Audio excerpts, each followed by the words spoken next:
Now, President Biden is calling inflation the #1 problem facing families today and his top domestic priority. ABC News financial contributor Alexis Christoforous joins me live now for more on this.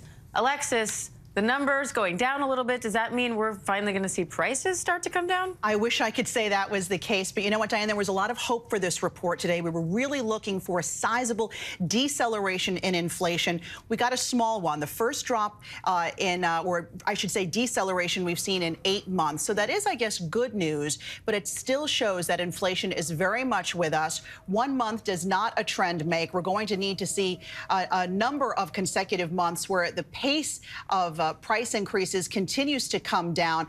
I mean, this number here, 8.3%, not a big deal. And most of it is because energy prices seem to stabilize last month. Now, of course, we're in a new month and energy prices are going up. So this number is going to continue to fluctuate. And I want to talk about that kind of juxtaposition because the inflation numbers look back at what happened last month. Right. Gas prices are current and we now just hit a new high. So what does that tell you about where inflation is headed? It tells you that it is not going away anytime soon. It tells us that the Federal Reserve's plan to aggressively hike interest rates to try to bring down demand and ultimately bring down inflation is still very much on track. You know, the Fed looks at this report very closely, particularly what's called the core inflation rate. That's when you strip out volatile food and energy prices.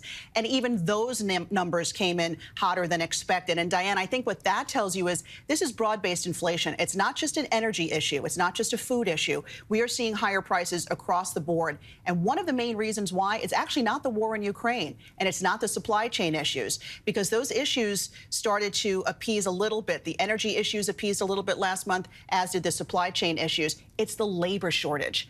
And there's not very much the Federal Reserve can do to change that. And what about the White House? Because President Biden gave a whole address on this yesterday. He didn't really announce any new actions, but he sort of recapped what the White House has been doing so far, what he's been doing so far.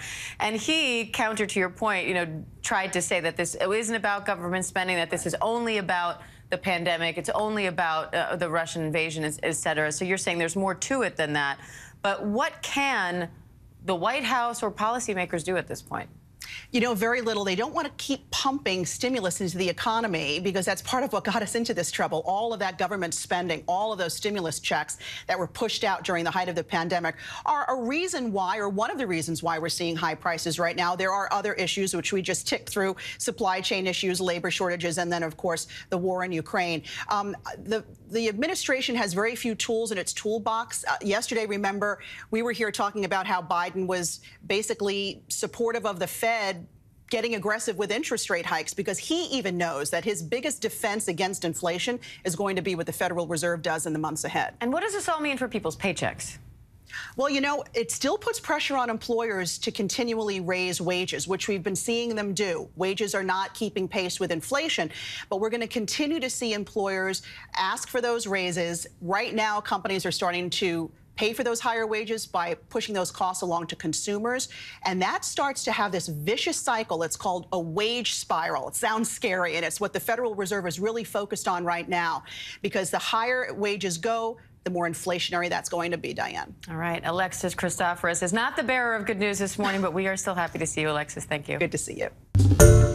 Hi, everyone. George Stephanopoulos here. Thanks for checking out the ABC News YouTube channel. If you'd like to get more videos, show highlights, and watch live event coverage, click on the right over here to subscribe to our channel. And don't forget to download the ABC News app for breaking news alerts. Thanks for watching.